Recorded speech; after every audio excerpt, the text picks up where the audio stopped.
Goodness tea, how are ye? Welcome to the Candlelittales podcast. My name is Aaron and I'm one of the co-founders of Candlelittales. We are trying to breathe life back into Irish myth, and this week Sorcha will be telling you the story of the death of Queen Maeve. This month we are telling death stories, a whole series of stories, and well, they're not all that morbid. Irish people, you know. Death fears the Irish. Did you not know that?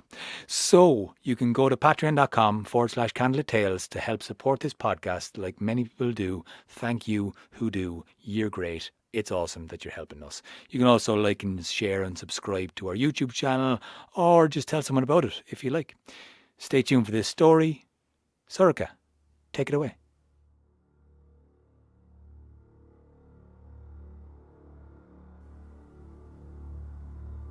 Maeve ruled Connaught long and well, and in her old age she retired. She went to live on a little island in Clutter, on Loch Ree in County Roscommon. Now Maeve had done many things in her time as the ruler of Connaught, and in the time before that. Great deeds and terrible deeds. But there was one crime laid at her feet that was more terrible than all the rest. And it was one that there was a shadow of doubt over. She had never confessed to it. And Maeve was not shy about owning most of her deeds. Maeve was not the only famous daughter of her father and her mother. She'd had an older sister once, a sister named Clothru. And Clothru was a powerful woman. She had ruled Connaught before Maeve ever had. And before that, she had spent time in the other world, had eaten the fruits of the other world, that were said to intoxicate mortals and drive them mad. But Clutter returned from her time in the other world, not mad but clear-sighted, and absolutely sure of her ambitions. And her ambitions were great indeed. She wanted to be a ruler, the woman king of Connaught, and she became the woman king of Connaught. And she wanted a line of succession left after her, and every one of her children to be the child of a king and a woman king. A royal line, a powerful line that would last until the end of time. keepherlit, Clothru and Maeve's father, had 3 sons by another woman, not their mother Cruacha, but a woman of Ulster. They were triplets, and when they were young, their parents had a falling out.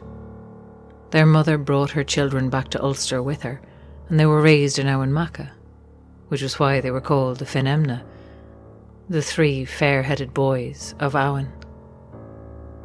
At one time, before Maeve was married to Clothru Mac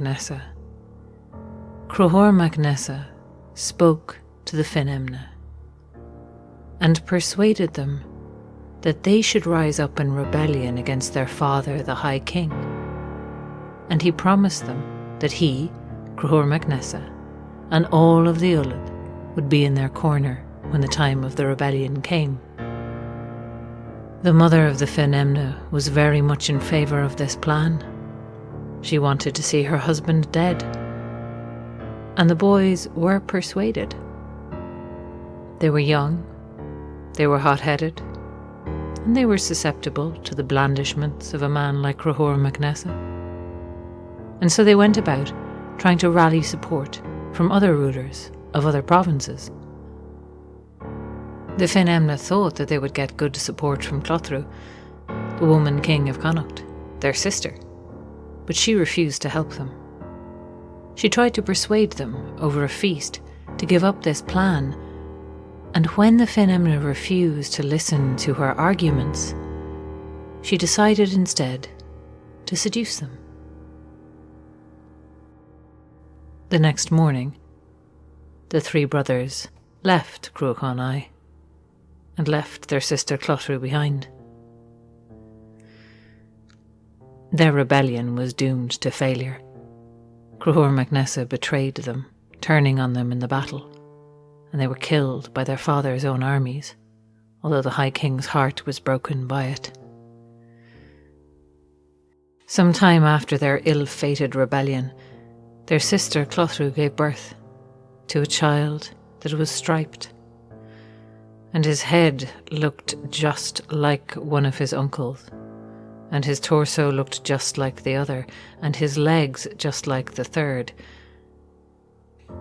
He was named Lugad the Reebderg because of the fact that he was striped, and the stripes indicated that he had three fathers at the same time, the Fenemna. Clothru knew that this child of hers was special. She told him so, she treated him as such, because in him she saw the distillation of the lineages of all the kings and woman kings that were in their line, and when he was of age, she seduced her son, and she gave birth to another son. The son of Lugad and his mother was Cruachan Nianor, and he was indeed the founder of a great lineage. Many of his descendants were kings. And thus Clothru's ambitions might have been satisfied, but they were not. She looked around her and she saw the strongest king in Ireland at that time was Cruach MacNessa, who had been married to her sister Maeve. Now Clothru did not much seem to care for why their marriage had ended as it had.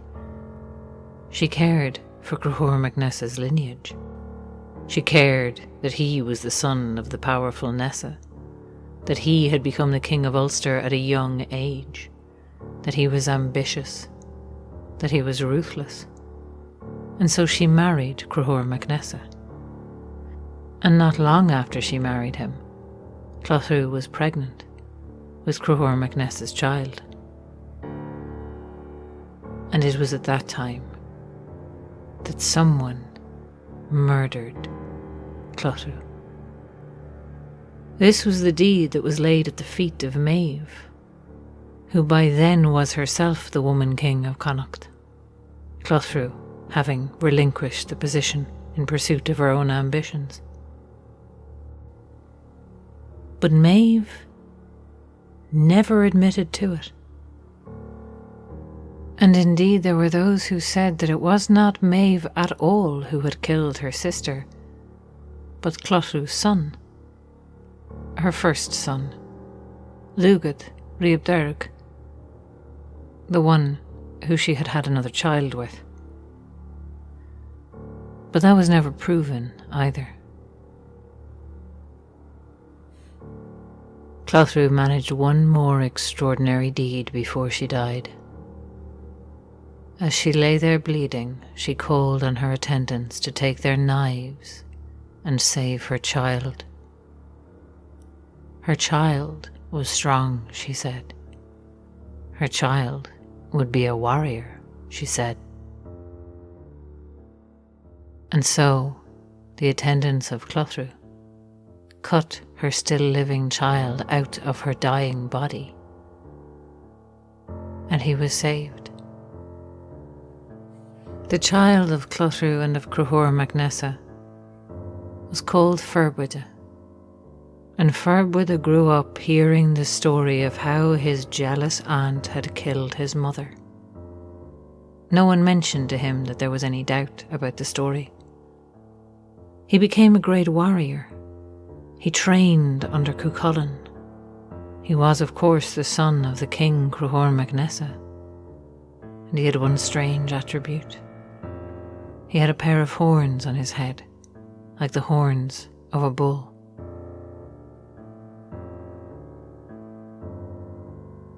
Now when Maeve went into her retirement in County Roscommon on the little island in the middle of Loch Ree.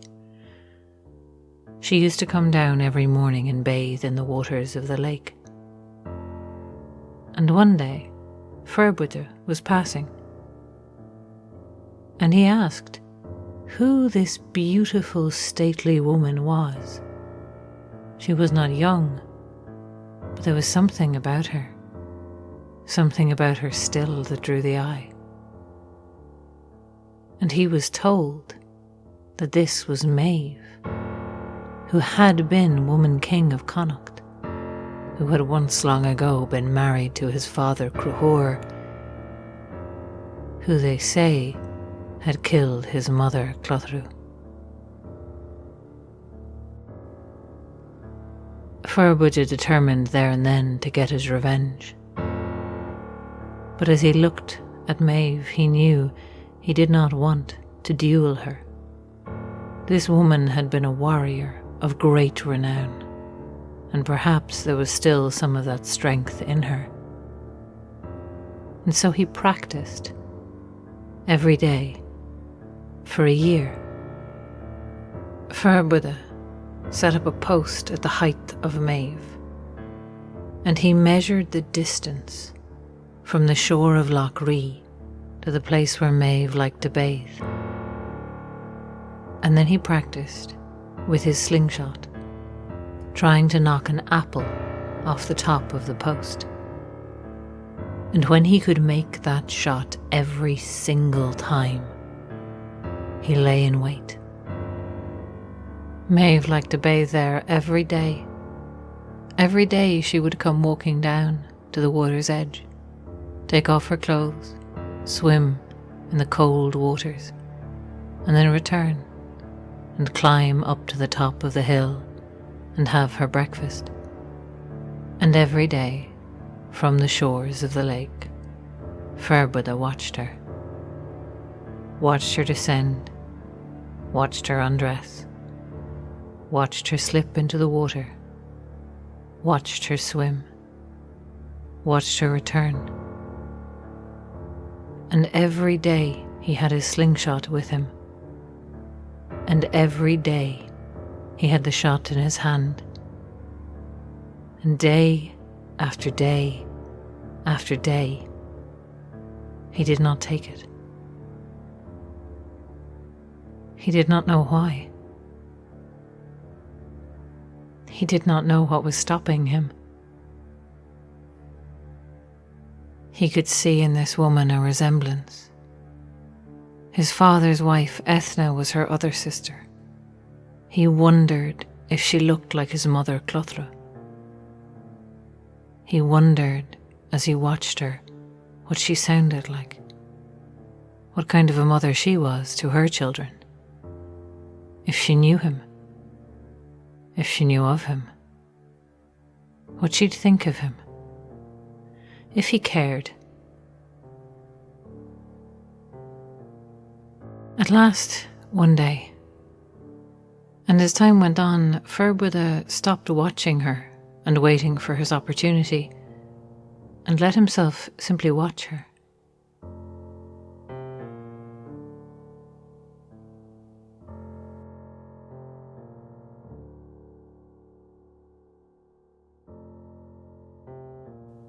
A day came when he made a decision.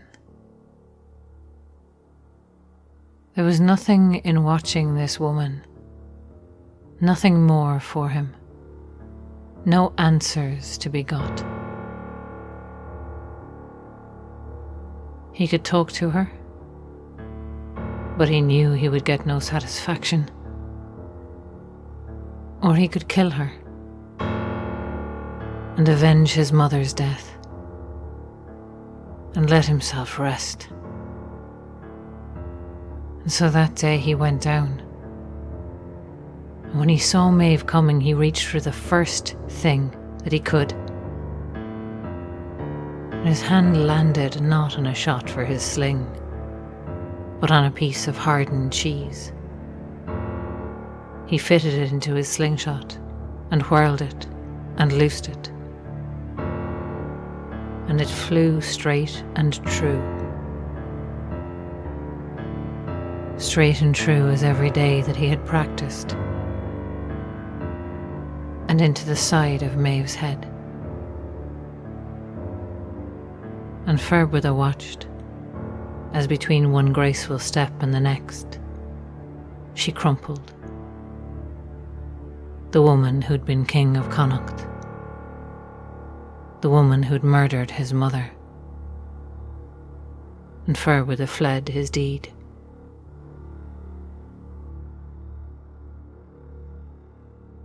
And Maeve was brought back to Crochonai, and she was buried, standing on her feet, facing Ulster, guarding her home forever.